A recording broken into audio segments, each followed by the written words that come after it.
subscribe to my sister's channel. She will also voice her favorite plots. Let's give her a big asset.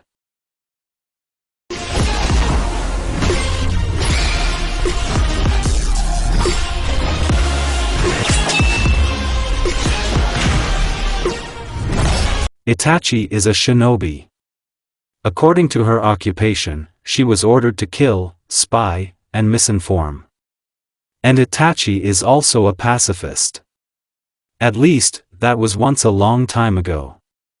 Sometimes Itachi wanted to laugh at the fact that, a long time ago was, now, a couple of years ago. Itachi killed before joining the Umbu, but then she was not set as an example of cruelty, an ideal killer. Then she managed to escape from the realization that she was taking lives. And the higher she advanced in the service, the less pacifist she remained. Umbu was punished on the spot. They did not take hostages and did not escort the guilty to court. If a person became the target of the Umbu, then he had no chance of survival. The Umbu solved conflicts by force, direct violence, or cruel messages in the form of garlands from the guts of the gutted child of the target object. When the safety of a village with thousands of lives was at stake, no one exchanged for single lives and humane methods. The Umbu covered their tracks, leaving no signs of their activities. Chance ruled the world, and therefore sooner or later there came a fatal moment when some unfortunate person became an unwitting witness.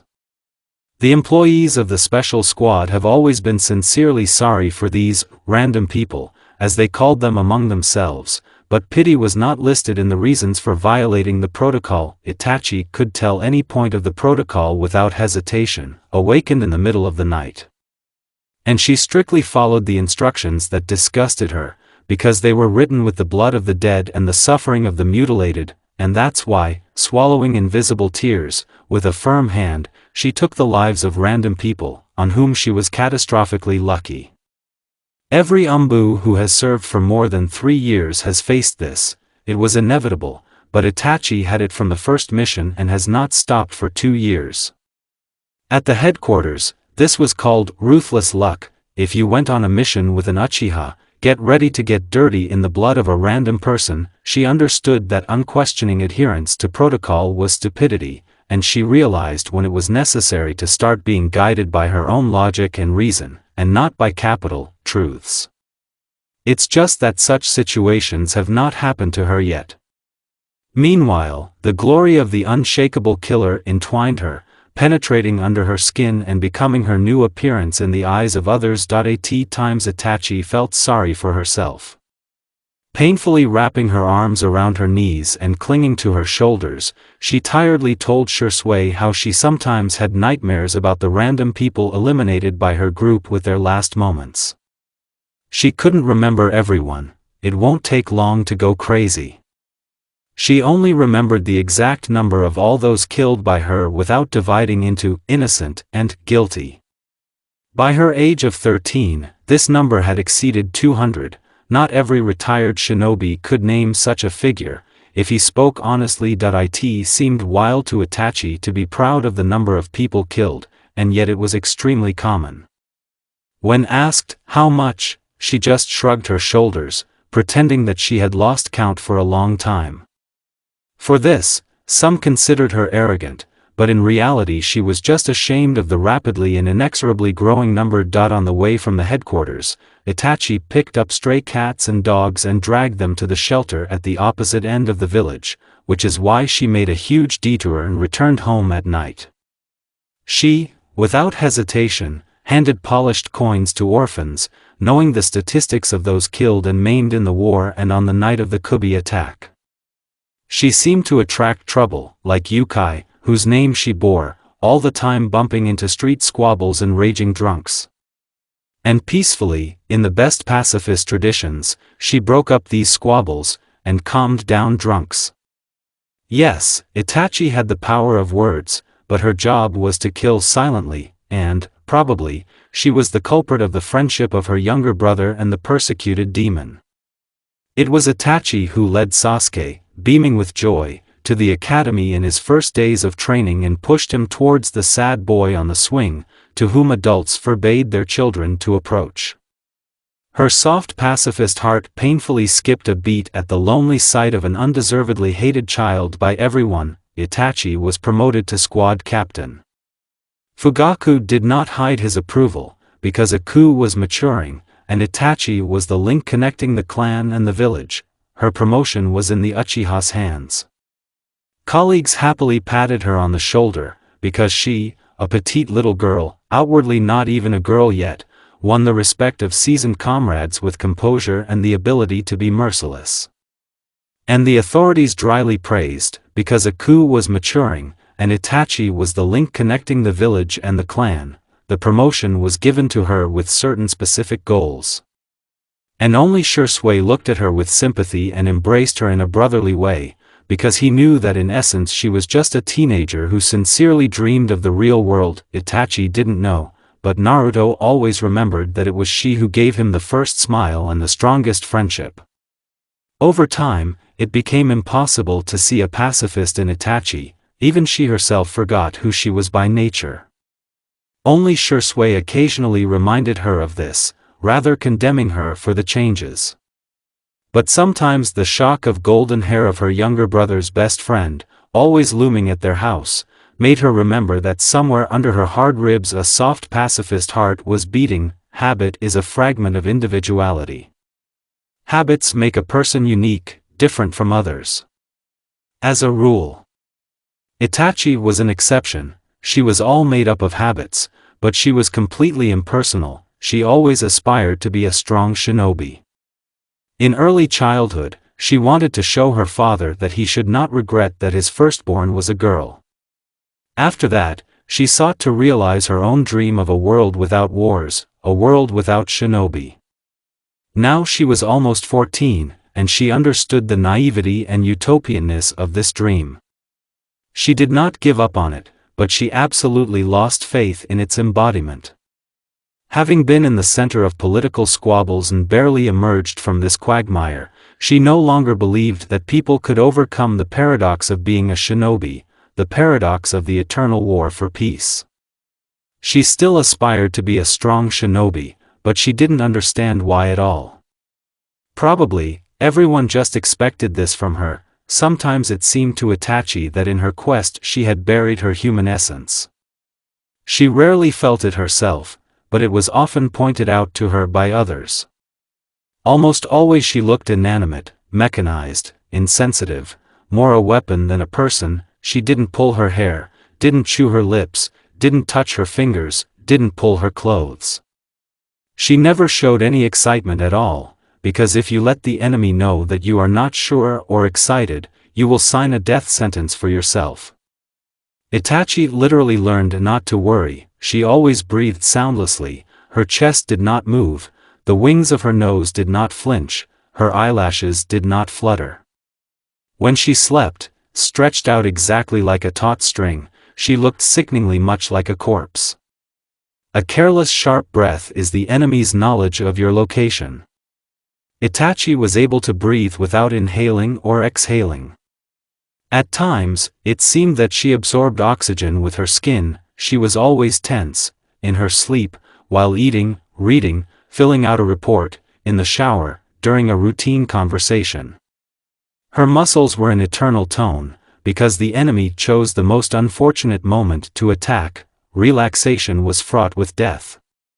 Itachi could stay compressed to the limit for weeks, like a spring, and from that it seemed that she basically did not know how to rest. She always walked silently, quickly, hiding in the shadows, moving along the walls.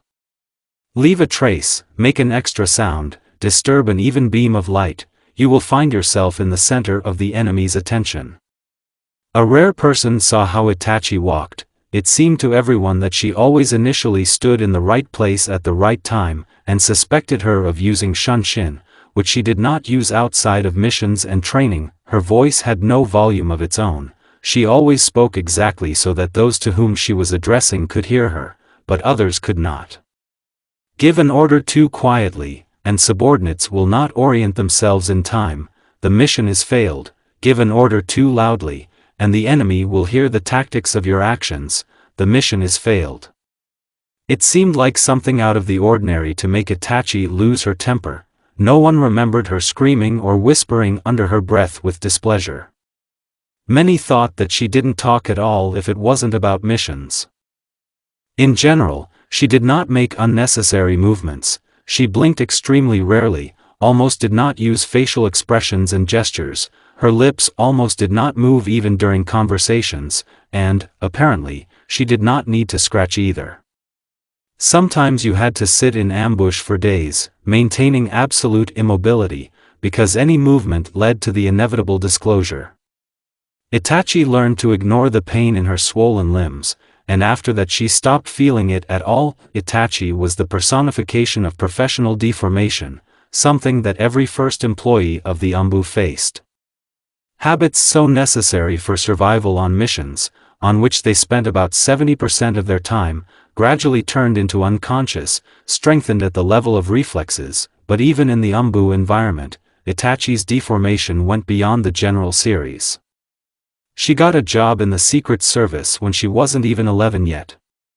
It is not surprising that for almost 3 years, in which Itachi had an unusually large number of tasks of exorbitant rank, she adapted to survive. These habits took root in her at the age when they are most likely to assume the status of lifelong and eat into the personality, becoming its core. At times, Itachi became disgusted by the fact that she was essentially an impersonal mechanism that was not fully debugged and therefore sometimes allowed flaws. She didn't feel like a person. It seemed to her that she was much more like a katana. The same voiceless and executive. She was ordered to kill, she killed, left alone, she did nothing. And then she became terrified at the thought that she, like any blade, would someday be blunted, and she would be indifferently sent to scrap, because regrets about a damaged weapon are meaningless and can cost her life, and the more time passed, the more she became like a weapon. She was depressed by the lack of training, she felt that she was rusting by doing nothing. At a certain point, it became difficult for her to talk about personal things.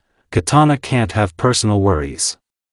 She began to prefer silence to polite empty conversations with relatives, and even with Shursui, she increasingly limited herself to greeting. After exhausting workouts, she just laid her head on his shoulder and felt a rare peace from the silence that had become her eternal companion. Did Shursui feel the same way? She didn't know and didn't want to know.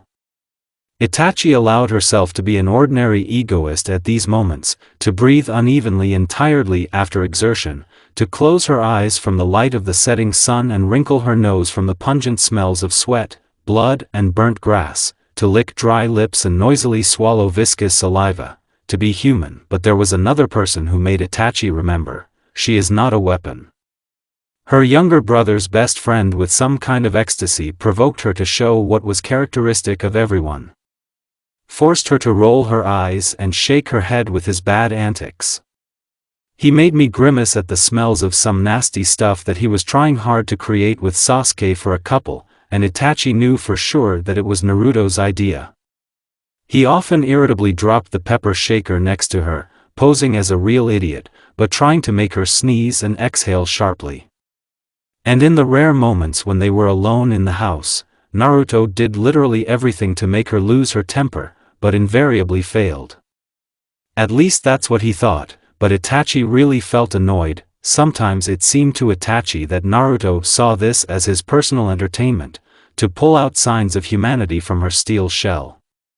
Over time, he stopped, but Itachi also, when she saw him, remembered that she had no less in common with people than with katanas. Sometimes Itachi felt like she was drowning in other people's expectations.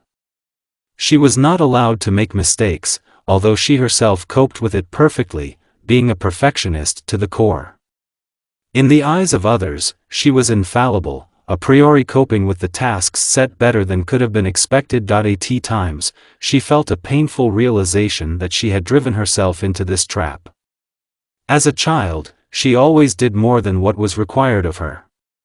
She knew that she was capable of more and could not put up with the result. Normally, knowing that it could be perfect, this bar was once set by her father, but apparently he himself did not understand that Itachi would continue to adhere to it for the rest of his life.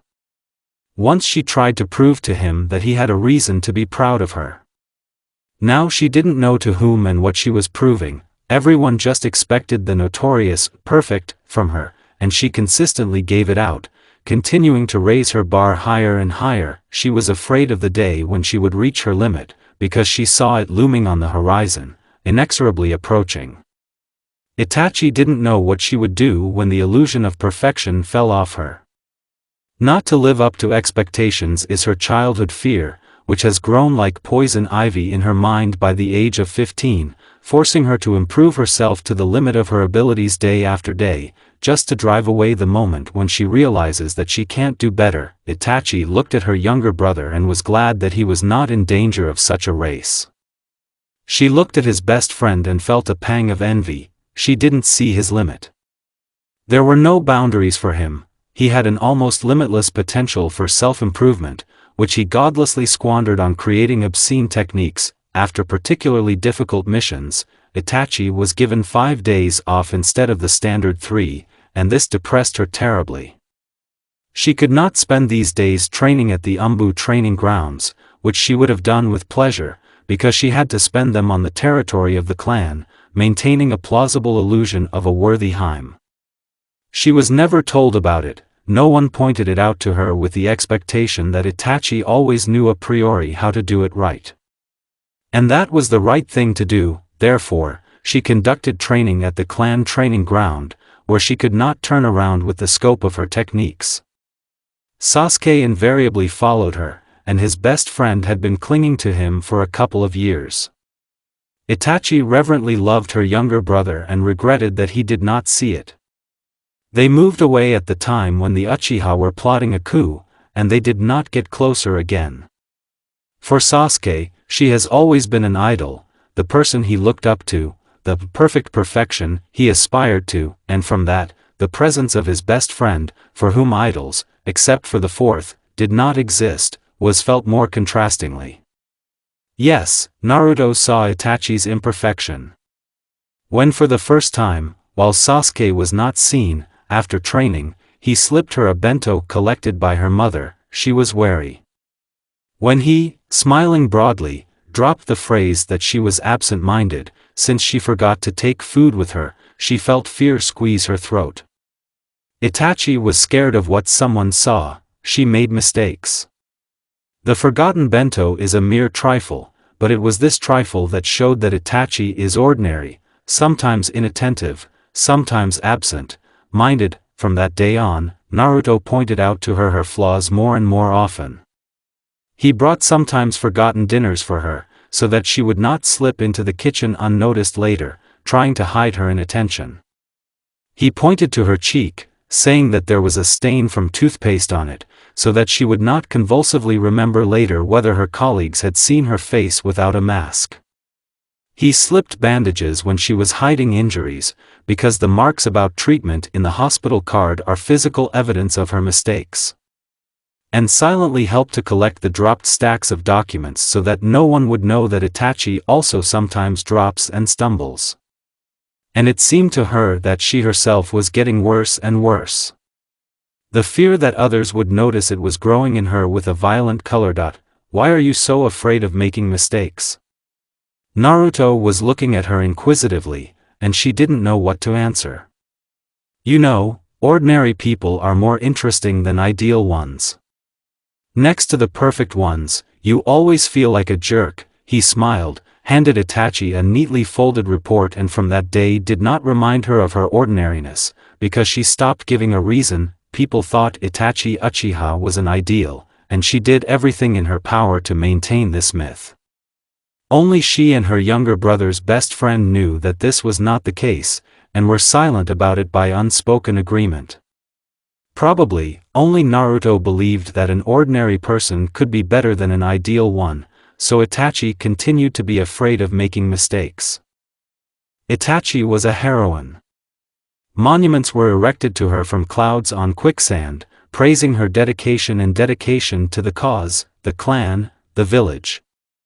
Itachi politely smiled gratefully at another bulky ephemeral sculpture erected to her heroism, and inside she was twisted with self-loathing. She felt like a pathetic hypocritical scum, just always being in the right place at the right time. For 6 years now, she has been set as an example to young Uchiha, who just received their protectors, who attended a clan meeting for the first time.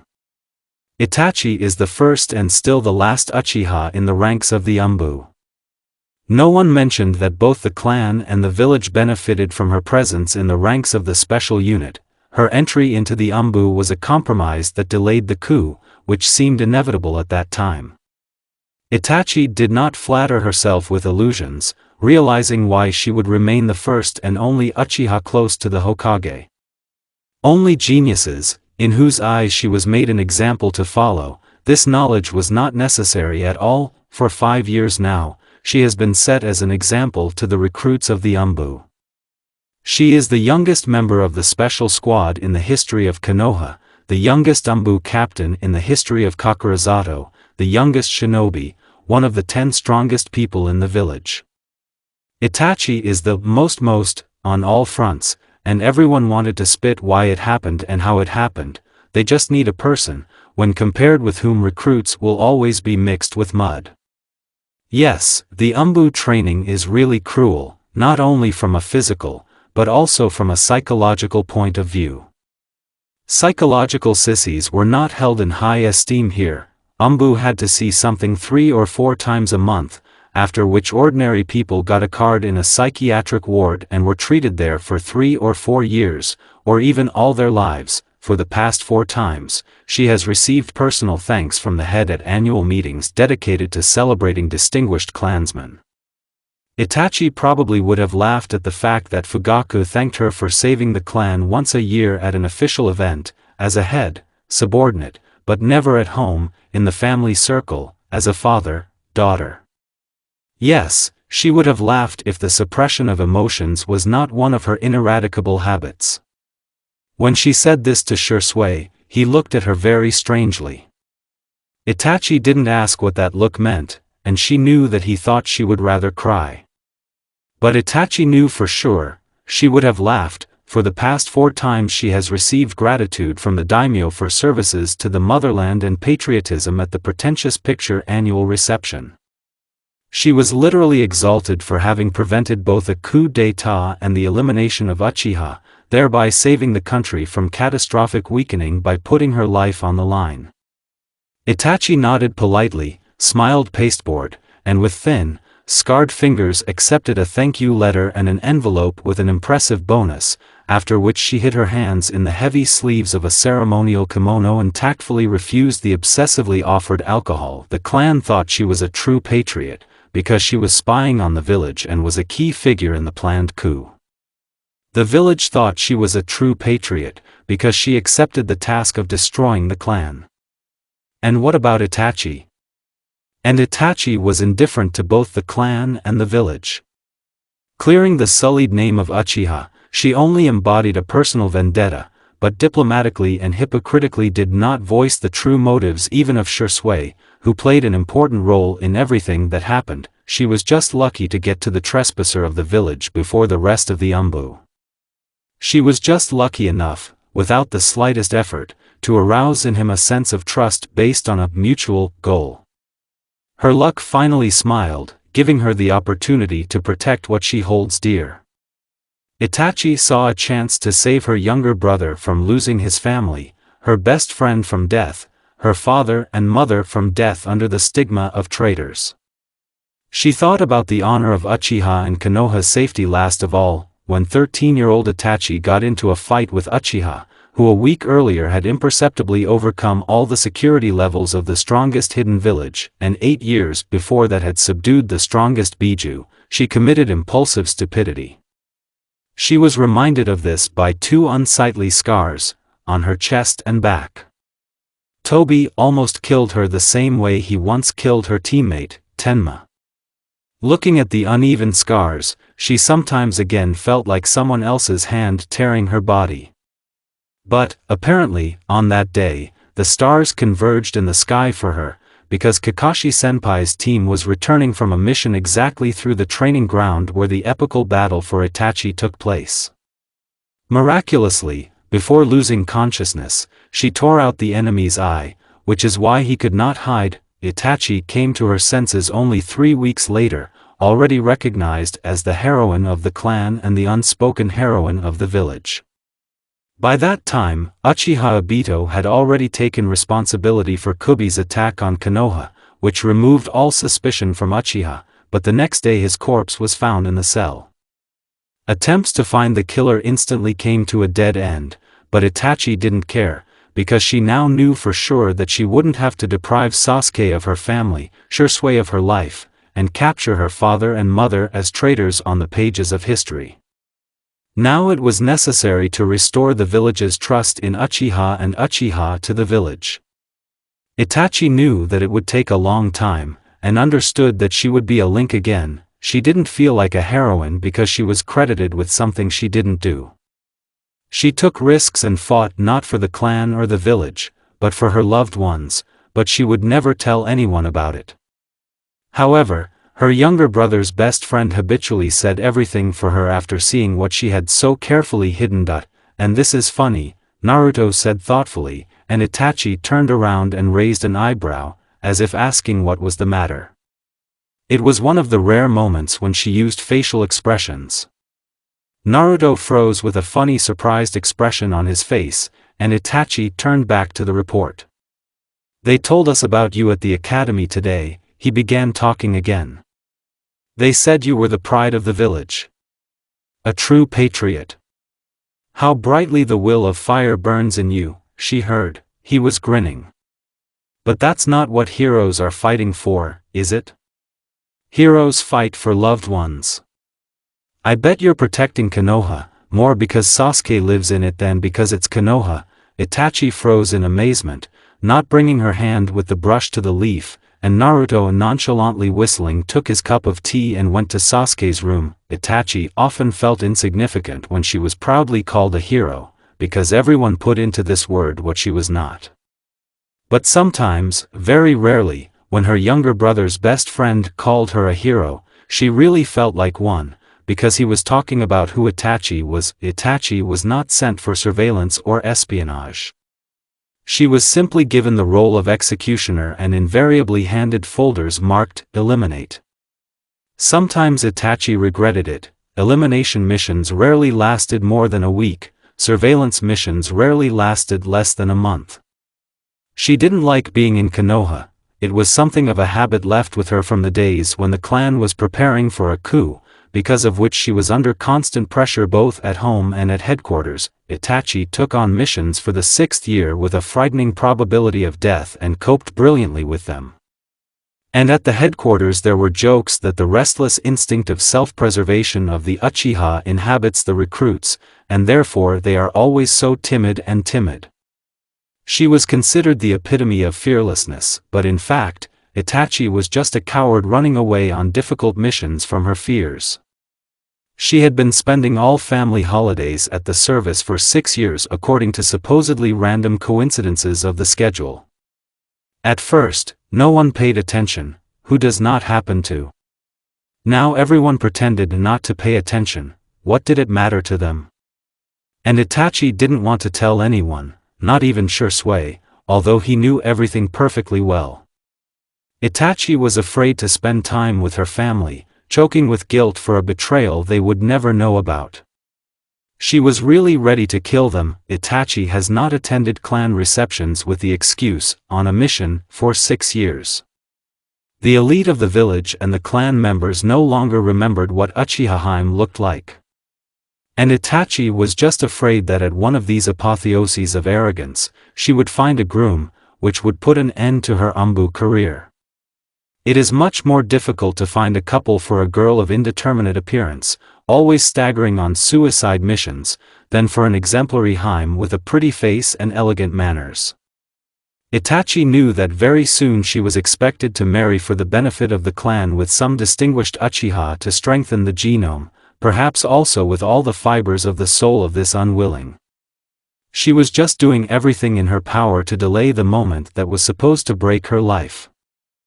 Itachi was afraid of relationships. She was terrified that she would have to become a wife and mother. She did not imagine herself as a housewife, happily cooing in the kitchen, faithfully waiting for her husband from the mission, and the children from the academy. With age, Itachi understood more and more clearly. She was just a shinobi, she was masterly at killing, and that was all. Itachi hated taking lives, but she was afraid of the future without it, because she simply could not live any other way. She was terrified at the thought that for years she had been perfecting her skills in the art of murder only to cut it all off one day with a happy marriage, and at the same time, she was afraid of not fulfilling her duty to the clan. She was afraid that her own fears would not allow her to remain worthy of Haim. Itachi didn't want to embarrass her parents, disappoint an already eternally dissatisfied father, upset an already eternally sad mother, let down a younger brother who would have to work for two. Itachi could not afford to say no when her father would give her a prenuptial agreement and indicate where to sign. There was a sea of fears lurking in Itachi, they were just different from those experienced by most.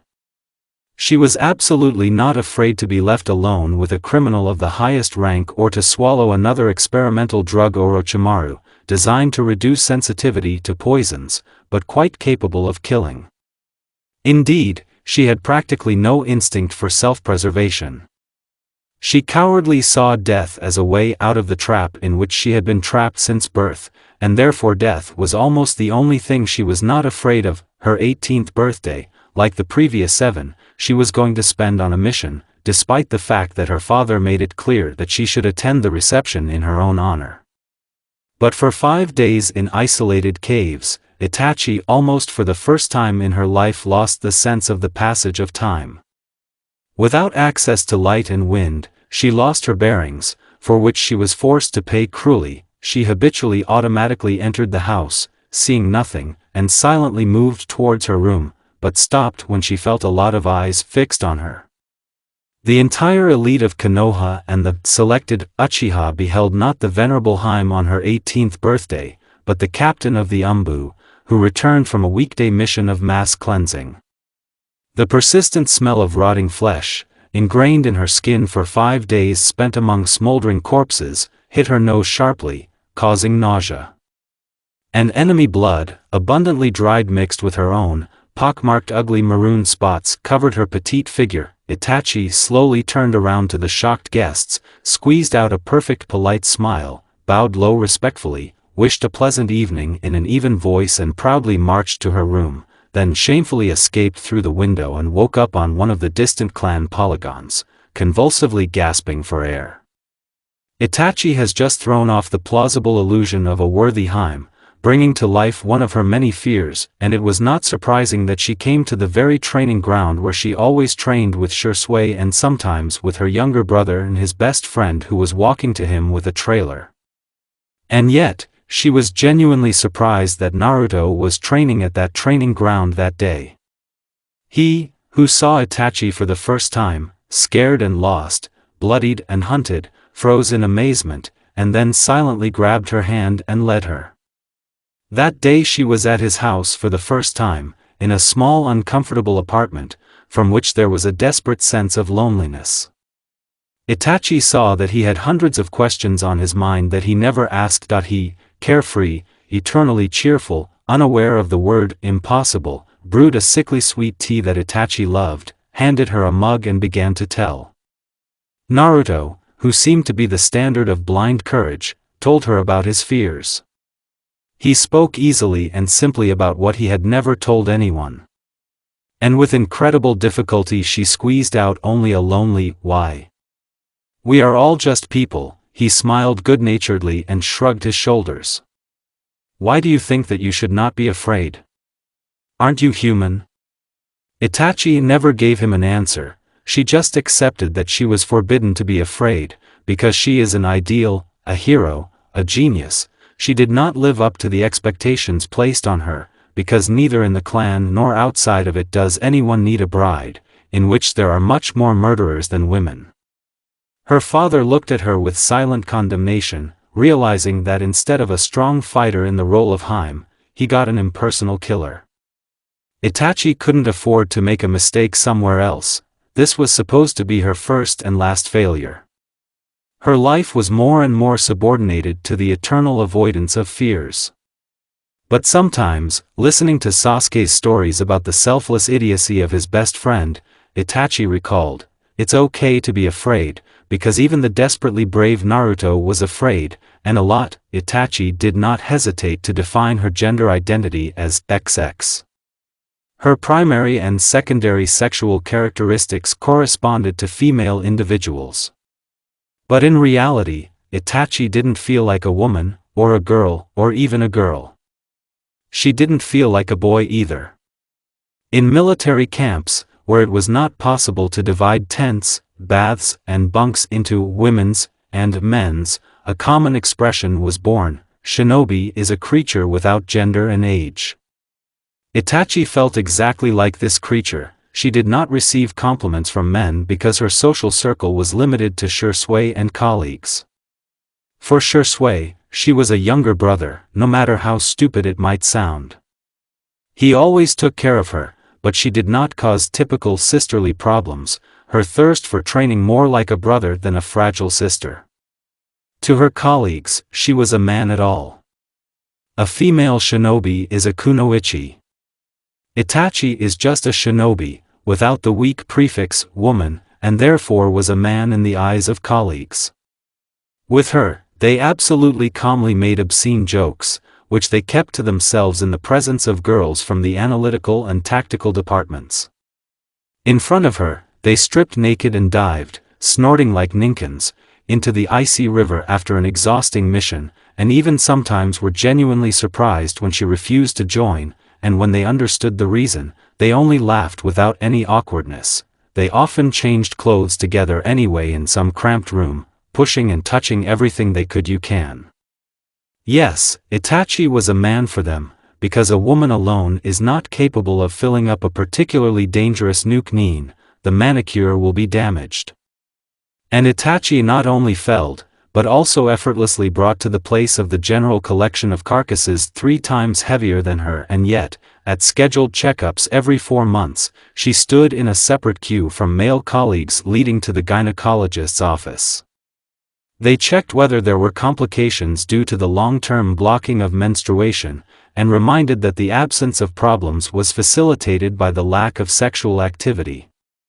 Itachi was not sad. She had neither the strength nor the desire for a relationship. And for the sake of Lemon, she was not tempted. She had enough of her own hands to meet the entire spectrum of her fundamental needs. For an 18-year-old girl, she was really interested in the nature of the relationship between a man and a woman. Too little, apparently, excessive knowledge of theory affected. She, just like any kunoichi, was prepared for the fact that she could be in the role of a sexy or highly paid whore. Itachi took it for granted, but she was saved by the fact that she was Haim. Damaged Haim is a disgrace for the clan, so when she joined the Umbu, the only condition was set by Fugaku: Itachi will not be sent on intimate missions, even when she reaches the age of their fulfillment. After the missions in the shower of the women's locker room, she heard the stories of fellow girls from the intelligence department filled with disgust, and felt grateful to her father, even if he cared so much not about her, but about the clan. And the village was not too sad that Itachi did not perform the full range of missions that kunoichi usually took on. She knew how to kill too well to suffer about the fact that she did not fall under anyone for the good of the motherland. Itachi has never been a mom's daughter. Even in her childhood, Mikoto resigned herself to the fact that her daughter would not sit for hours while her pigtails were being braided, and would not share stories of childhood love from the academy. Despite the fact that Itachi was a girl, she behaved like a real boy. Fugaku was satisfied with this arrangement. A strong fighter in the role of Haim was much more profitable for the clan than a pampered infantile flower. And yet, Itachi didn't feel like a girl. Sometimes she looked at her naked body in the mirror in the morning, touched herself intimately with roughened fingers, imagining that these fingers were male, and still did not feel like a girl, although she felt what only a girl could feel by definition. One day she confessed to Izumi that she envied her, seeing how Shisui looked at her admiringly. Itachi also wanted to catch such a look at himself at least once. But she looked at her thin, toned body in the mirror, and it seemed to her that there was nothing to admire. Itachi didn't have a single gram of fat that could give her figure a feminine roundness. Instead of a neat modest chest, an ugly scar caught her eye, a reminder of her impulsive stupidity. When looking at the waist, it was not her thinness that caught the eye, but completely unfeminine abs cubes, slightly protruding ribs and iliac bones with bruises that did not pass on them. Her narrow shoulders and the curves of her back were also covered with numerous scars, which did not add to her charm. Only her face she found attractive, but men do not love for their faces. When Naruto literally stumbled into her room at one of those moments when Itachi was trying to see a girl in herself, she wasn't even embarrassed. She was so used to someone seeing her naked that it didn't even show on her face. Naruto stared at her with indecent attention, and only then did Itachi realize that the 13-year-old Naruto had nothing in common with her colleagues. But even so, she did not blush or shyly cover herself with her hands, but calmly went to the closet, fished out a sleeping t-shirt and pulled it on to cover everything intimate as quickly as possible. When she turned back around, Naruto was already gone. The next day he timidly knocked on her door and, having received permission, entered even more timidly. In his hands he nervously crumpled a paper bag from the best sweets and pastries shop in the village. And in the bag were dangos, which were sold out literally an hour after opening, before 7 in the morning, which is why Itachi, who adored them, ate them extremely rarely. She felt embarrassed, because the pleasure was not the cheapest, and Genin's earnings were not the greatest. Naruto apologized in embarrassment, explaining that he had quarreled with Sasuke yesterday, which was why he had to run away from him, and flew into the first door he saw in an attempt to escape. Then he began to mumble something else quite indistinctly, crumpling the unfortunate package all the time. Itachi stopped him, asking why he cared so much. Well, you know. He jumped up indignantly. I don't see naked girls every day. Also beautiful. That is, I don't see it at all. I mean, you're the first. That is, apart from you, I haven't seen naked girls yet, and even such a beautiful one. And then he finally faded away, sullenly handed her a bag of sweets and trudged away, and Itachi, amazed, didn't say anything to him. Itachi did not feel like a girl, although at times she wanted to catch admiring male glances at herself. But in the end, she didn't even go out for a walk to check if she was capable of admiring someone, considering the idea to be a failure, so she got used to the fact that familiar men do not see a woman in her. But sometimes she opened the drawer with the office, clung with her eyes to the paper bag from Dango, which she carefully kept, like a student of the academy, a valentine from a beloved boy, and felt like a beautiful girl. The older Itachi got, the deeper she crawled into her metal shell with a golden section. That's what Shisui told her. She didn't argue, he clearly knows better from the outside. But she didn't do anything to get back out.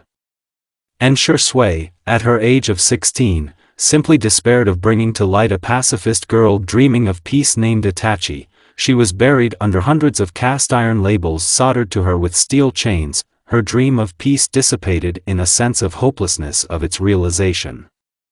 Shinobi and war were inseparable from each other, and therefore it was impossible to get rid of war without getting rid of shinobi. Only, except for her, only Shisui would agree to such a thing.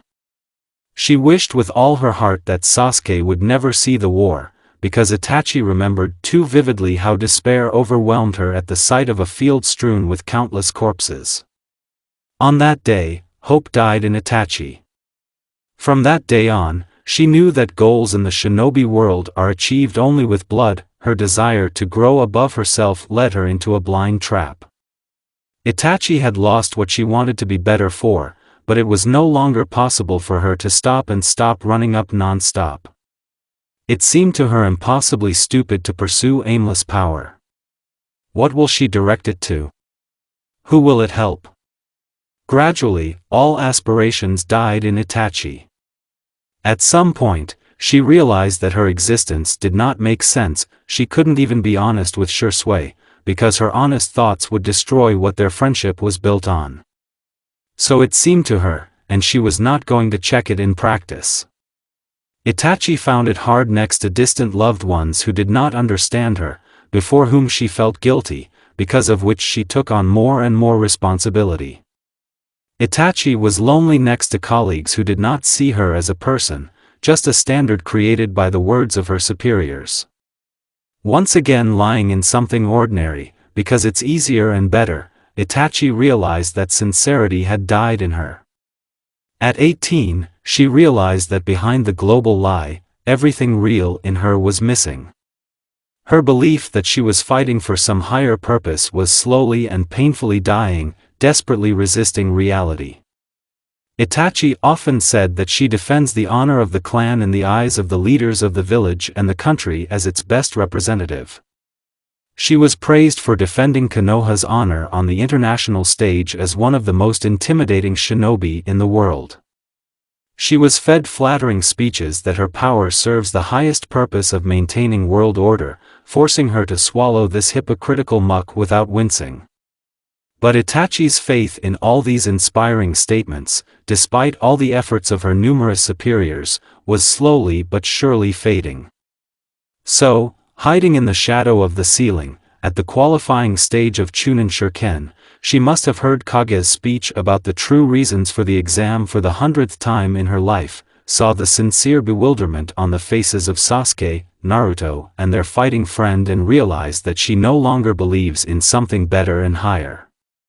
At the age of 18, Itachi realized that all the admonitions of her superiors that she was working for the benefit of everyone's well-being were empty talk aimed at making her more inspired and joyfully marinate for them in liters of blood of people called enemies. Itachi has no goals left that would give her the desire and passion to strive to achieve something and do something. In reality, she only wanted to do nothing at all, because she saw no other way to stop the inexorable growth of self-contempt. Almost any of her actions made her disgusted with herself. She has no faith and hopes left that could give her joy from a new day, a bright look into the future. More and more often, she felt genuinely upset that she hadn't died on another mission. Itachi couldn't even share tons of accumulated pain with anyone, because she was afraid to alienate Shursui with such revelations and confessions, and at the same time she had no one else to whom she would like to tell such an ugly truth. Itachi simply lived in a set rhythm, acting in accordance with the expectations of others, resigned to her position and accepting the death of her personality. Most likely, that's why she was always so hooked by her younger brother's best friend, who never put up with circumstances. He always went against other people's expectations, doing what seemed right to him. He fought for people to see him for who he was. He didn't want to accept that his identity was buried behind labels. Itachi watched the fight between Naruto and the genius Hyuga with an unusual sinking of the heart.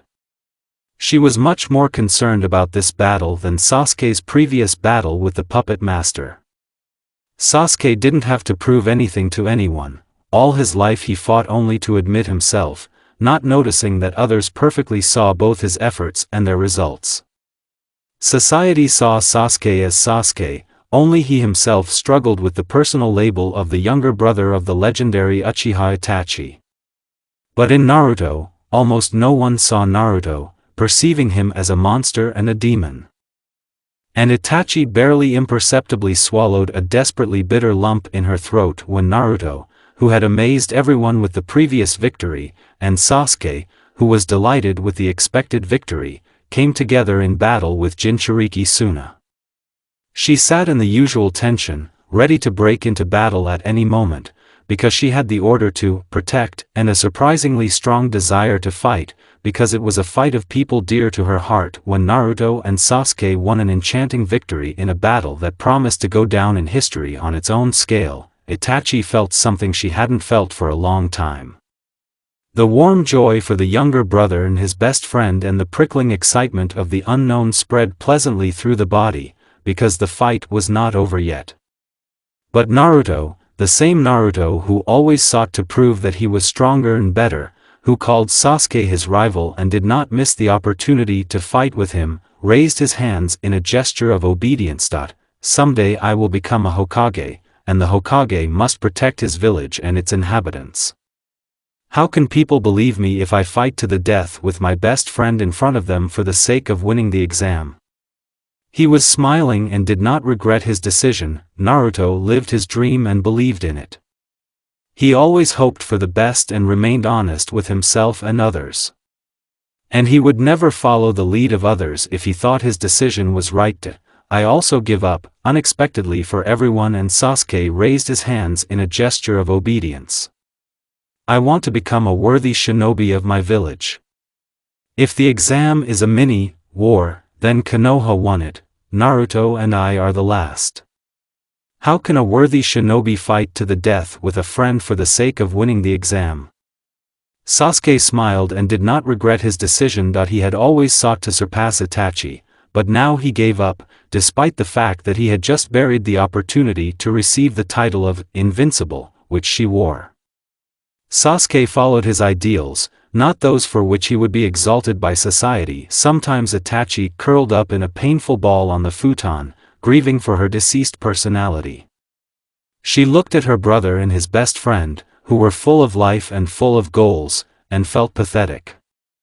She didn't know that Naruto, who made her feel insignificant, always looked back at her, thinking what a pacifist girl named Itachi, dreaming of peace, would do. Hundreds of labels were attached to Itachi, but genius clearly stood out among them all.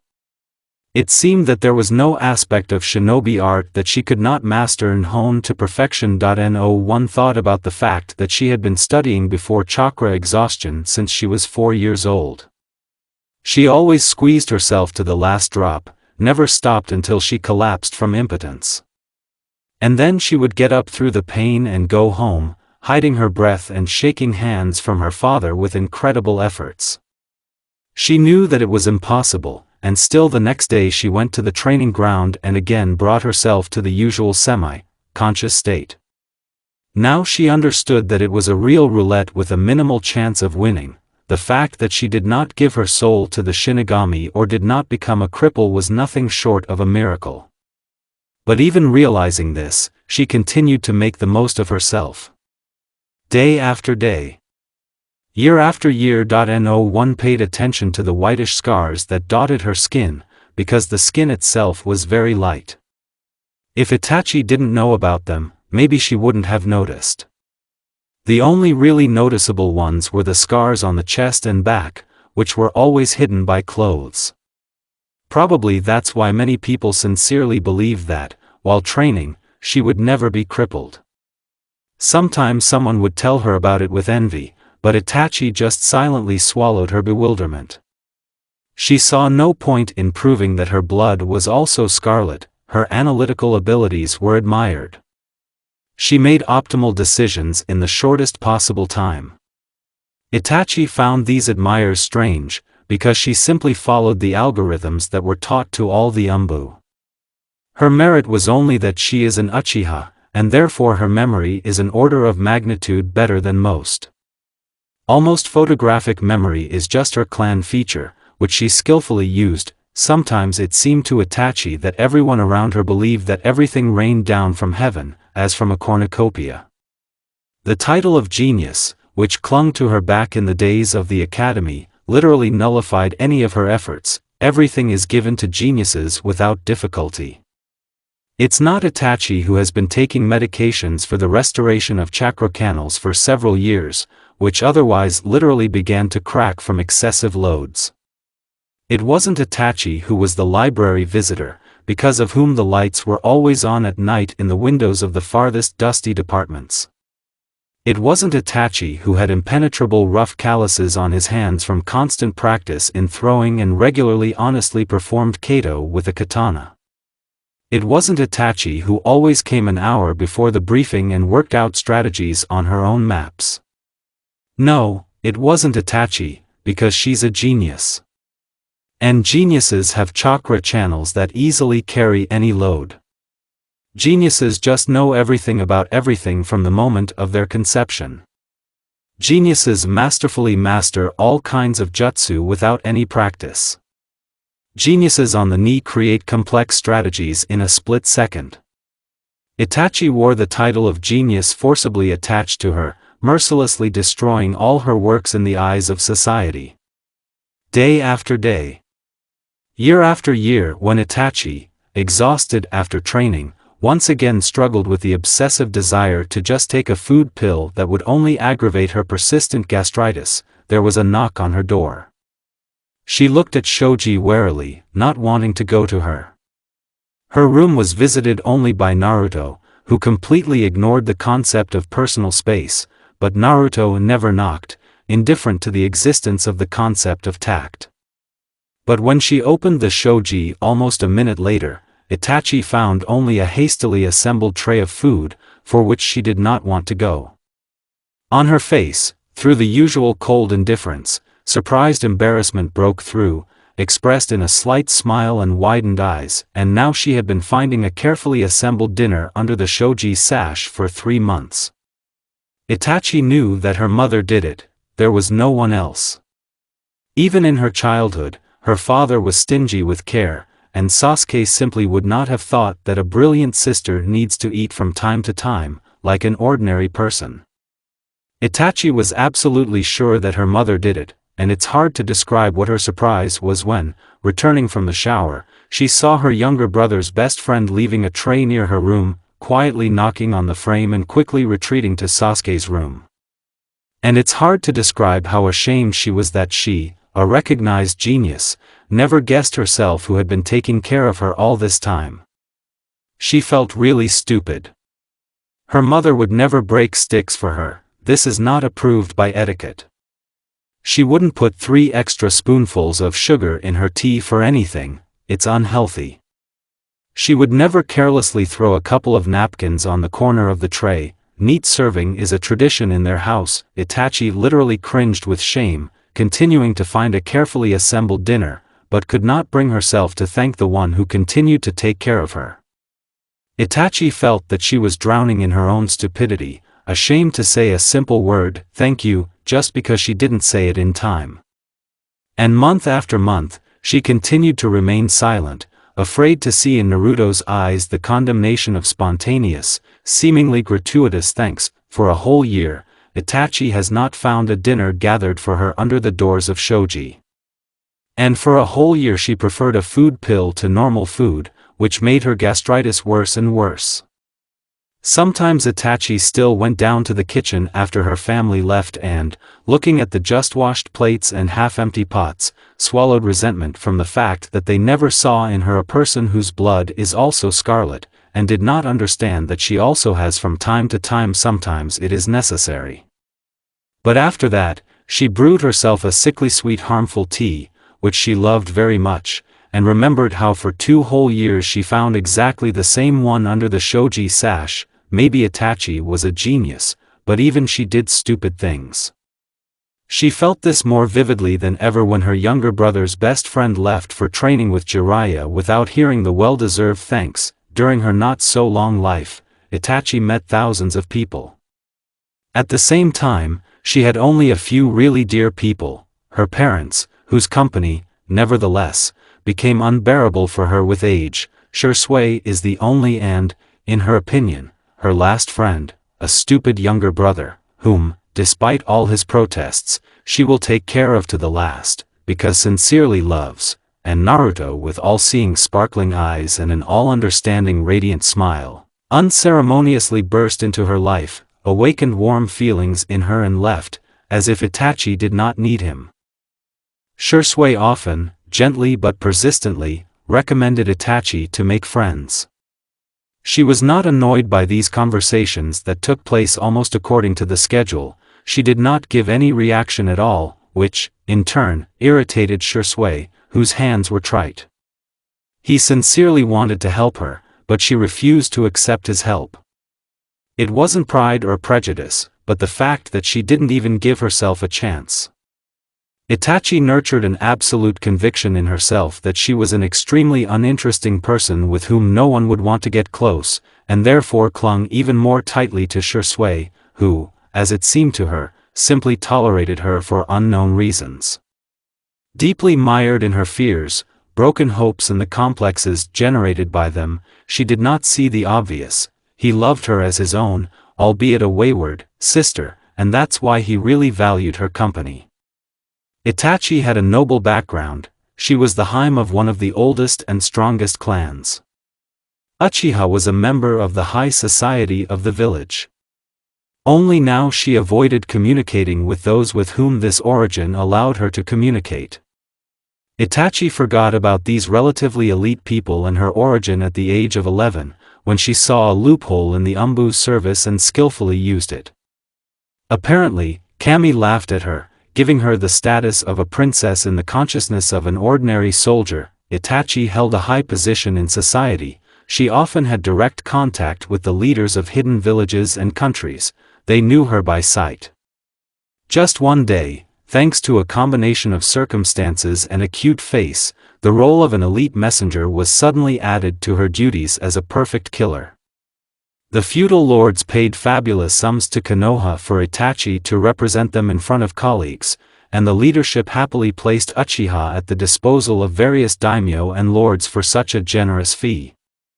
And she was turned away from supposedly respectable people to real nausea very much. Most of them did not even learn in a few years that they would never receive intimate services. Itachi had a successful career built. As soon as she turned 19, she became the leader of the Umbu Konoha Corps, replacing the previous one, who retired on seniority, and there were about 120 people under her command. She was used to increased responsibility, but it turned out to be too much even for her. For the first month, at night she fell into Shisui, ignoring her home, and silently huddled to him with a tired, desperate lump, received a mug of sweet tea, a painful prick reminiscent of Naruto, and a dream inspired by the soporific Shoshin. I didn't want to wake up after vivid dreams, from the contents of which I could only recall the ringing databeo, and I didn't want to go to work, which was completely fed up with my new position, even more so. For all her subordinates, she became an inflexible and strong-willed boss, because no one except Shisui ever saw her desperate, unacceptable fatigue. Itachi knew very many people. Having worked for more than 5 years in a detachment focused on regulating foreign policy issues and actively engaged in counterintelligence, she visited every corner of the continent, beyond its borders and even in places that were not on publicly available maps. She had acquaintances all over the world, but communication never went further. It was too time-consuming to keep in touch at a distance, from which all her acquaintances instantly forgot Uchiha, remembering her only if they happened to meet again. The idea of making friends seemed to Itachi something from the category of her dreams about the coming of the real world. After all, what was friendship essentially? Itachi could think for a long time about what was hidden behind this well-known word, but she invariably came to the conclusion that such relationships always led to communication, a close emotional connection. But what could you talk to her about? Who was she? What was she interested in? What was fascinating? Thinking about friendship always led Itachi to the question, "Who am I?" which had been worrying her for years. Subordinates knew for sure that Itachi Uchiha was the perfect ruthless killer that she desperately didn't want to be. Some strangers considered her a soulless weapon in human form, although she was just a person who hardly differed from others in her emotions and feelings. It's just that life has forced her to get used to hiding it. Others saw Itachi as an ideal, because she was able to withstand the bar that gave the illusion of this ideality, but it was precisely because of the understanding of the falsity of this image that he was so disgusted with her. Her fellow clansmen and superiors called her a hero, and she herself was sick of this title, because it was also false. All people more or less familiar with Uchiha saw in her the standard of fearlessness, which brought her to inner hysterical laughter, because she was an extremely complex and suspicious person. The only consolation she found in this situation was that it made her meticulous and able to calculate literally all the risks. Even her parents and Shisui did not consider Itachi a girl, although the lion's share of her guilt was contained in this. But as it happened, I damn much wanted people to just suddenly notice that she was a girl. She seemed to everyone to be a born genius, even if it was absurd, if only because geniuses are not born, but achieve this title by hard and persistent honing of skills. It was the word born that stood before genius that depressed her so much. And no one, except maybe Shisui, knew what Itachi lived, what she dreamed about, what she believed in and what she hoped for, because even she herself had not been able to give answers to these questions for a long time, arriving late at night after work at Shisui's house, not wanting to see her parents, whose presence was mentally exhausting her. Itachi habitually silently opened the door. From the depths of the house came a soft laugh, gentle and soft, feminine. And the voice turned out to be close and familiar, Izumi's voice. Immediately, Shisui's equally cheerful voice rang out, telling something enthusiastically. Itachi silently backed away and also silently closed the door. If tomorrow Shisui with some confusion asks her if she has come, Itachi will lie, because it's easier and better. He was already doing too much for her. She had no moral right to force him to take care of an adult girl forever, who had long had a license to take other people's lives, but had no idea what to do with her own. She walked quietly through the streets of evening Konoha towards the headquarters. Itachi wasn't going to go home. There she was forced to return by the presence of her beloved younger brother and his best friend, who was always hanging around somewhere nearby. For 6 months they had both been somewhere far away in training, and they probably didn't even know how much she, always reserved and confident, missed them. On that day, Itachi felt her loneliness as clearly as ever. And then I felt it more and more often, succumbing to this feeling more and more. Shisui distanced himself from her, because he finally got together with Izumi, and Itachi was able to make herself genuinely happy about it, because he deserved to be happy. And Sasuke and Naruto wandered with the Sanins for 2 more years, and she did not even imagine that both her younger brother and his best friend often remembered her. Faced with Naruto, who had just returned on the very approach to the village, Itachi, almost for the first time in recent years, quite naturally smiled with a sparkling sparkle in her eyes and said a little embarrassedly that he had grown up very much. And when, in response to this, with a cry of, "I missed you so much," he rushed to hug her, and then completely spun her in his arms like an ordinary fragile girl, she suppressed an awkward squeal and hid her flushed face in the curve of his neck. Naruto missed her. She wasn't alone. The title of invincible irritated Itachi more than all the others combined, the labels attached to her, because formally she could not challenge him. There was not a single mission marked "not completed" in her dossier, and yet, Itachi knew for sure that she failed miserably once, just the notorious formalities compensated for it. Tenma's death is her personal defeat, something she could not forgive herself until now. It was with the blood of a friend that Uchiha's personal rules for fighting were deduced, for which she received such a flattering title, which no other shinobi of the century bothered to do. That mission was not considered a failure precisely because it consisted of accompanying the daimyo, who in the end was actually delivered to the capital in one piece. When Itachi was asked to whom she sold her soul in order to never suffer defeats, she jokingly thought to herself that it was the shinobi craft, because, indeed, her successes in military service were impressive, which could not be said about her personal life. Aloud, she always replied that it was enough to adhere to only 2 rules, the same ones prescribed by the blood of Tenma and many others who shared his fate: to assess the enemy's strength sensibly, to retreat if the enemy is stronger. In response, she was always laughed at with the words that it would be great if everything was so simple. Only this was the pure truth, everything was really so simple. Many shinobi eventually moved into a standardized pit 1 by 2 meters because of excessive pride, because they could not find the strength to admit that the enemy was stronger and retreat in time. Itachi was proud. It must have been sitting in her at the gene level, passed along with Sharingan and Uchiha blood. And yet the guilt for the premature death of her friend broke her pride to the extent that it was necessary for Itachi to accept the simple truth without senseless resistance: she is not the strongest, she will meet those who can easily kill her and her comrades. Therefore, Uchiha retreated more than once or twice, because she always knew the chances of winning with one or another opponent and avoided collisions with those whom she could not defeat. She has never lost a fighter in her career as a captain. There was another extremely simple rule that guided her: planning is the key to success. She has learned so well to squeeze information out of the launch data to the last drop that over the past 3 years, no so-called unforeseen circumstances have happened on any of the missions. Itachi analyzed literally everything: her own, strangers, the terrain, opponents, previous skirmishes, historical facts.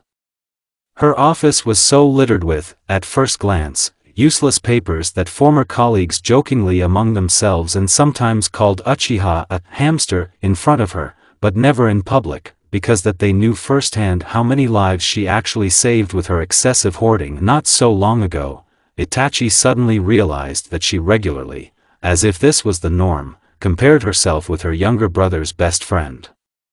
That's really who never planned anything and wasn't going to start. The most unpredictable shinobi, that's what Kakashi-senpai seemed to say.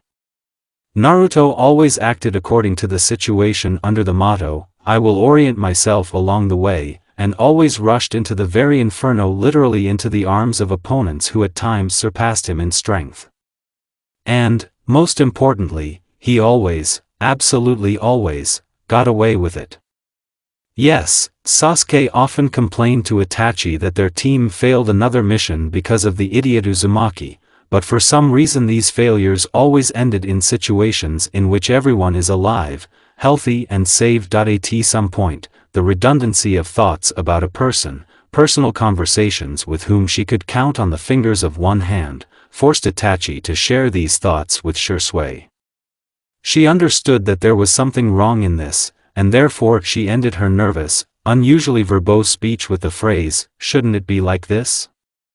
And on Shursui's face, previously calm and focused, a sly condescending smile blossomed, which brought Itachi back to the days when, as a very young child, she asked him simple, well-known things that she did not know due to her young age. He said that just a few days ago, her younger brother complained to him about Naruto, who talked too much about Itachi and sometimes did it for hours. 4 hours? About what? About her? Is it possible? Itachi, by virtue of a professional habit, out of place in everyday life, was so fixated on a little thing she didn't understand that she lost sight of the most important thing.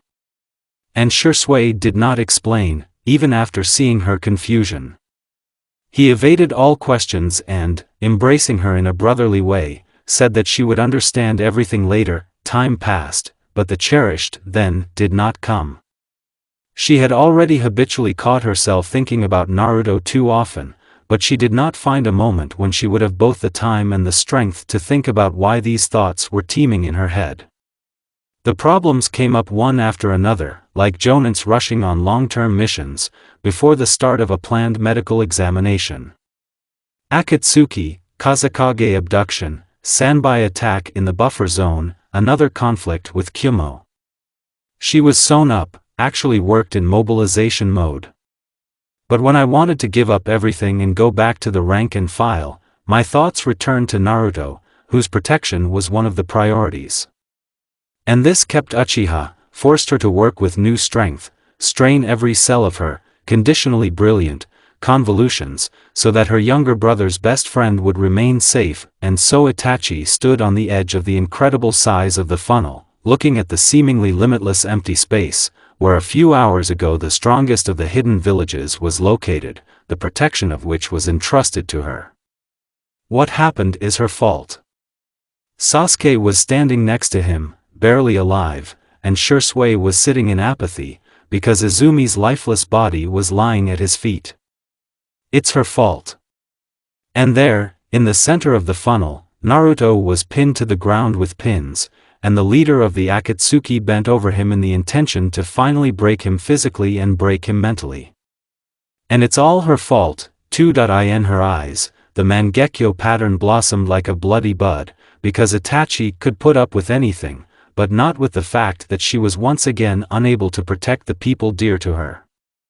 Her younger brother was barely 17, and his eyes, too, today began to reflect the unspeakable pain in the form of a mangek. Izumi was only 22, and she had closed her eyes forever. Kakashi-senpai was not 30, but he was also gone that day. So many deaths, and everything is on her conscience.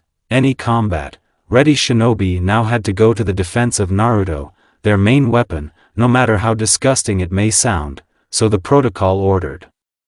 But no one went, because there was no chance of victory, only a guarantee of certain death. Itachi objectively assessed her strength. She was unable to defeat the Akatsuki leader. Even now, even with renewed vigor. But she went.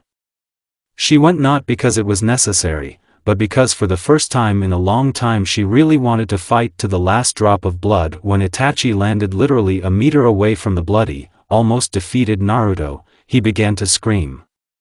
She didn't hear him, she didn't even try. All her strength was directed at a deliberately lost battle, which, nevertheless, could save his life. Before the last blow, she turned around and whispered an almost soundless, "Thank you." For what? She didn't know herself, she just wanted to thank him. Perhaps because he was just an important part of her life. And she gave me a smile. The same as the very first time, gentle and caring. She knocked out the last pin, freeing Naruto. The Akatsuki leader crushed all her ribs with one blow. A flash of hellish pain. Naruto's desperate cry. Eternal darkness. But Itachi woke up. Later, she learned from Sasuke the details of how she, Izumi, and Kakashi-senpai were alive. And at that moment, she was forced to accept completely unnecessary honors for bravely speaking out against a terrifying opponent, and listen to jokes from former colleagues about the fact that even though she was a heroine, she was no longer invincible. And Itachi herself knew for sure, this defeat that saved Naruto was the main victory in her life. Itachi could, without hesitation, make the most difficult, seemingly, decisions on missions, but she was not able to defend her own opinion in everyday life. In recent years, it began to seem to her that this opinion did not exist at all. On missions, everything was simple, either success or failure, and the third did not exist in nature. And how difficult it all turned out to be in everyday life. How was success measured here? How were the failures determined? Itachi didn't understand, and that made it terribly difficult for her, and so Itachi lived for years, confident in the service and disgustingly timid in everyday life. No matter how much her whole being sometimes resisted the words of Fugaku, Itachi always obediently nodded and humbly answered the hateful, "Yes, to-san." As much as she didn't want to just lie flat and reflect, Itachi went to train her younger brother when he asked. No matter how much she wanted to dump on Shisui each of the dark thoughts that constantly devoured her, Itachi did not do this, afraid of losing the only person she could just talk to. A couple of times she complained to Shisui that it was hard for her not knowing how to do the right thing in life. He sighed wearily and condescendingly explained that there were no right and wrong decisions, there were only accepted and not accepted. Itachi didn't believe it. How did the faithful not exist? Her analytical brain refused to accept that there were things in the world that could not be analyzed. While still at headquarters, at the planning stage, she could predict how the enemy would throw the throwing iron at the beginning of the battle, and give instructions on how to act in this case, or what kind of technique he would use against the squad, and spend 5 minutes working out an effective reflection of this technique. And how Itachi was morally broken by the fact that she simply could not calculate what time on the weekend she would leave the room in order to be guaranteed not to run into her father. She could not accurately determine whether he would smear her with an indifferent look or start a dry conversation about the upcoming clan meeting. No matter how exhausting staying at home seemed to her, there were no opponents here. These people did not wish her harm, they had no intention of killing her or the desire to deliberately hurt her. And because Itachi was lost in trying to calculate their actions, because she did not know their ultimate goal, did not understand what to start from in calculations. She sometimes thought that her chronic desire to understand the ultimate meaning of everything that was happening was some kind of psychological pathology. Perhaps it was so, but at regular checkups, staff psychologists have never diagnosed a hint of something like this. Perhaps it was because Itachi always answered their questions just right, without even thinking about what she would say if she tried to speak honestly. The result was important to her, the successful completion of the medical examination. Perhaps it was not worth doing this, but everyone did it. It was the norm in the Umbu.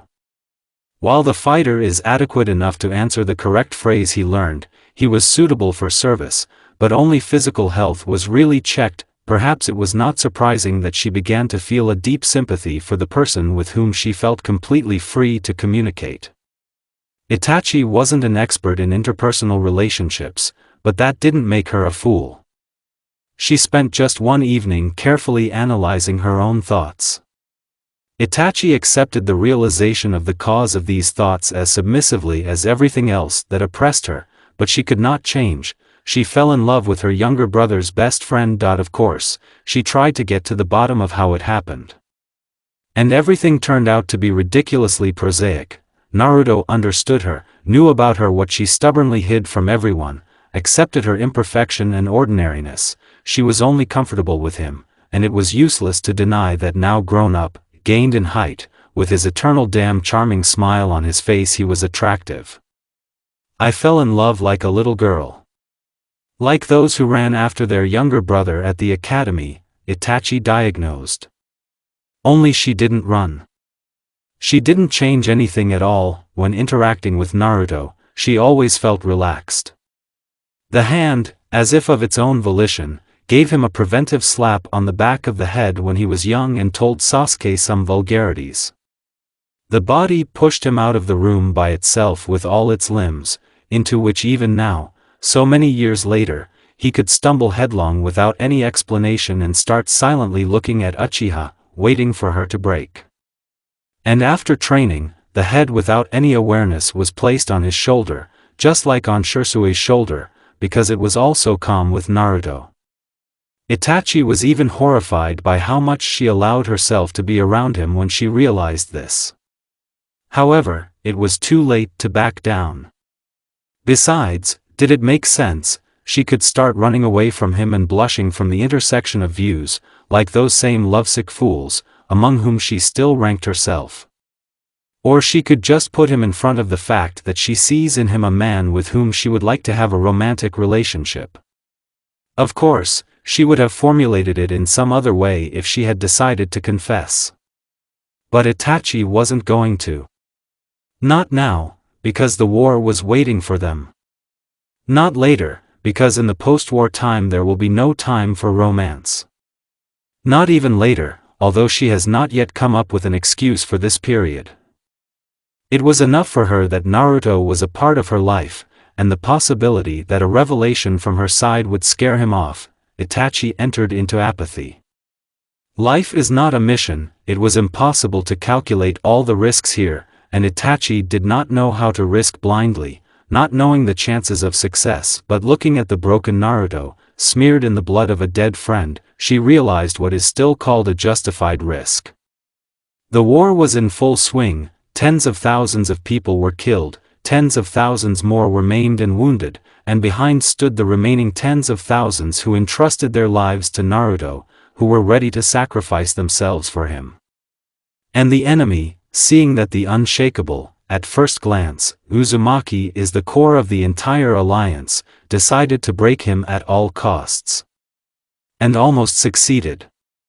Naruto was on the verge of giving up. Itachi didn't know how to talk much. She was even worse at speaking beautifully. But now she felt she had to. After all, to help the person you love, what could be more natural? She was willing to take the risk. Her fingers, cold, smeared with several days of endless battles, lay on his neck, almost as dirty, but hot. Naruto felt like an electric shock, and he looked at Itachi in confusion. That, you can't give up. You're a hero. She licked her cracked lips with a tongue dry from dehydration and smiled, which slowly caused droplets of blood to appear in the places of small cracks. He didn't answer, he lowered his gaze in shame. And her fingers went further up, weaving into his golden hair, slightly damp with sweat. She leaned her forehead against his, forcing him to look eye to eye, even so the picture floated and doubled. Do you remember what you told me? Heroes are not fighting for an idea, they are fighting for loved ones. That's why your friend gave his life for you, you were dear to him. Therefore, Sasuke will give his life for you, if necessary. Therefore, I will give my life, but... He jerked, but Itachi held him back. Fight, Naruto. Fight for all of us. I believe you can, do you hear? And he closed his eyes, still not feeling the strength to fight, putting the lives of loved ones on the line. And Itachi kissed him, almost chastely, just pressing her lips, slightly moist with blood, to his, dry and hot. I don't know if this will help you or not, but, Naruto, you're my hero, just know this, okay? And she, pulling away, saw a bright flash of blue, instantly erasing the veil from his surrendered eyes. Itachi has never been confident in ordinary life. She did not argue, did not cause a conflict, did not weave a web of intrigues. Realizing that she fell in love, she habitually wanted to stay away and keep silent, but the moment came when silence ceased to be the right decision. Lying on a hospital bed in the general ward, Itachi still did not fully believe that last week's nightmare was over. They had won the war. It was even harder for her to believe that only her timid confession that she believed in Naruto Uzumaki, the man who, a day later, became the savior of the world together with her younger brother, played a role in this. It seemed to Itachi for a long time that she was smoldering. But not like a coal, fascinatingly flashing with a bright flame in the last moments. And like a corpse slowly decomposing under a granite slab unnoticed by others. She was not seen behind an epitaph on granite, written by someone else's hand and imbued with someone else's thoughts. She often asked the question, who am I, but could not find an answer, and therefore looked indifferently at how the remnants of her personality were smoldering. Who is she? Uchiha Itachi, of course. This was absolutely obvious. But what did this set of letters, sounds, symbols mean? What was behind them? What defined her as a person? She must have spent her entire conscious life looking for an answer to a seemingly simple question. Sometimes she didn't sleep, sacrificing the already rare hours of sleep, getting lost in the wording. Killer or savior? By taking some lives, she saved others. But Itachi did not understand where this thin line lay, separating one concept from another. The loved ones of those she killed were suffering somewhere. Somewhere, the relatives of those whom she had saved were breathing out with relief. But what was there more to it? Itachi was sure, murderers. All that remained of the savior in her were charred dreams and Naruto with azure eyes full of gratitude for glimpses of happiness in childhood. And yet, a man or a weapon? Was there even a fraction of her will in what she was doing? Itachi had known for a long time that she was acting for the good of the village. And then, at one point, this knowledge was greatly shaken. Surprisingly, this happened when she joined the Umbu, a structure whose activities were, from, and to, devoted to the protection of the village. Having contacted Umbu against her will, Itachi was finally convinced that she was only a blade in someone else's hands, chopping at the pointer. It is quite possible that her rejection of her own clan is not only the merit of Uchiha, but also of Danzo, who diligently adjusted her to his hand in order to cut down the root of evil. He never succeeded, but this did not negate the fact that Itachi is a weapon, a pathetic weak-willed semblance of a man. And Naruto kept saying, "You're just a human being." These words plunged Uchiha into righteous horror, but in fact, if you think about it, Naruto saw through her. What she was so afraid to admit was unspeakably desirable to her, ideal or mediocrity safely hidden under its wrapper. Itachi knew about her shortcomings as a shinobi. About every single one. If she hadn't discovered them herself, others would have. That was her ideality, she was able to work ahead of the curve. Itachi was just catching her flaws before others noticed them. This is how a reliable illusion arose, which could not withstand the pressure of only one person, Naruto Uzumaki. "You're ordinary," she read in his eyes, but not as a reproach, but as a secret that he was not going to share with anyone, as something intimate that only the two of them possessed. A heroine or a nonentity accepting undeserved honors? Itachi never saved those for whose salvation she was praised. She lost faith in the village, which could not cope with the force living in it. She lost control of the Uchiha, starting to control the clan excessively. She had lost faith in the clan, which was mostly pathetic and weak people. Where was all the power they were famous for?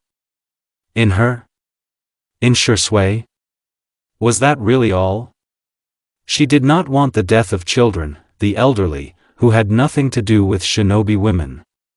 But Itachi agreed to kill Uchiha not because she was ordered, but because she herself did not see any other solution. Her heroism is a way not to get dirty in the blood of the innocent.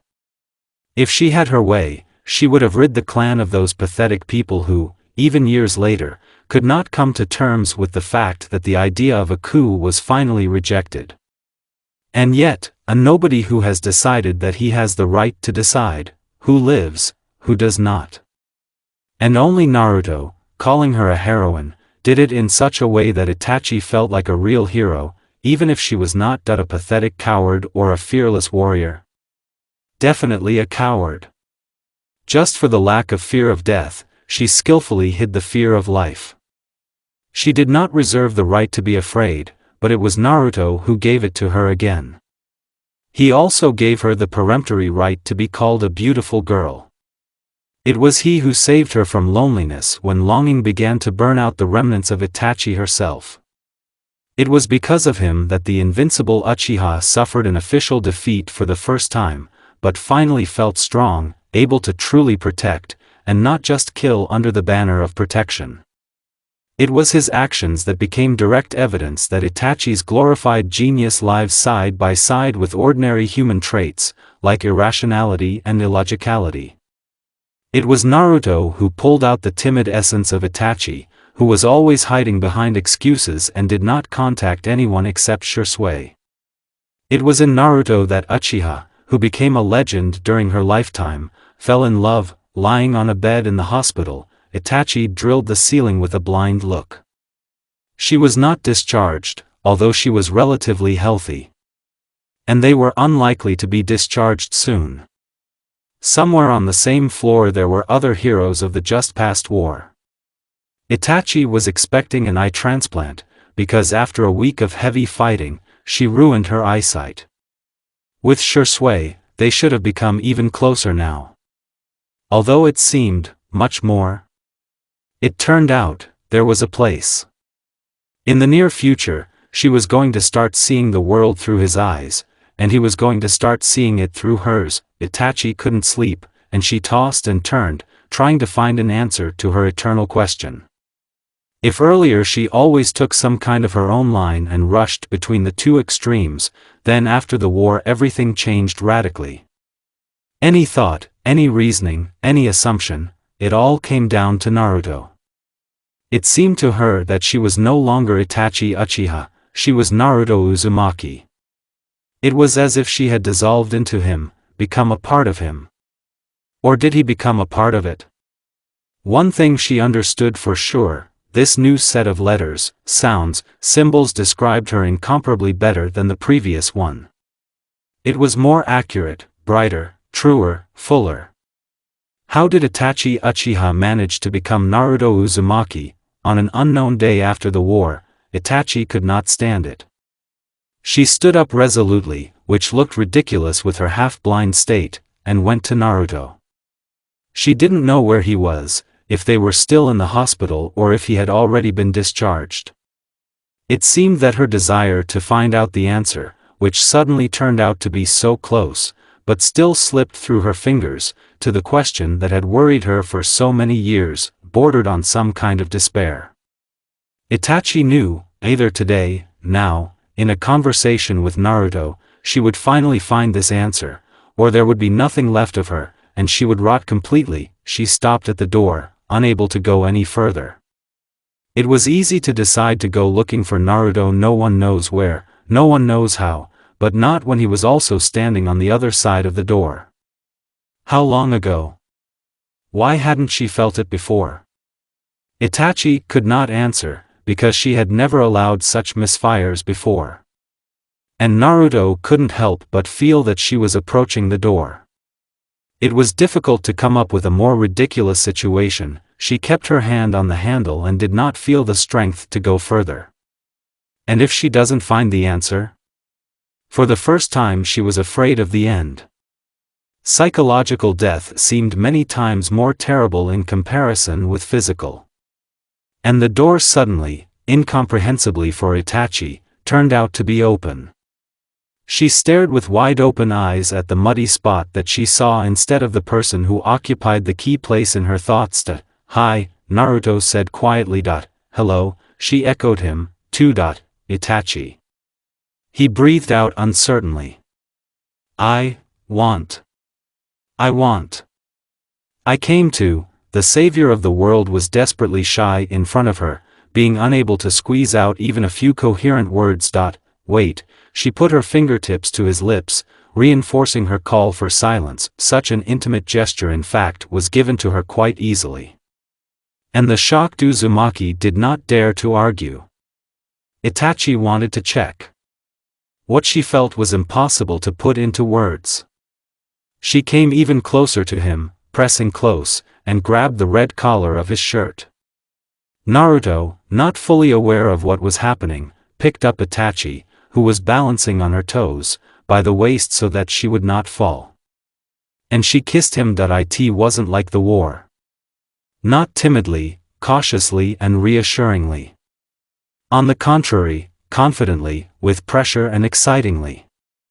She pulled away as suddenly as she approached, and Naruto spoke again, but with confidence in his words.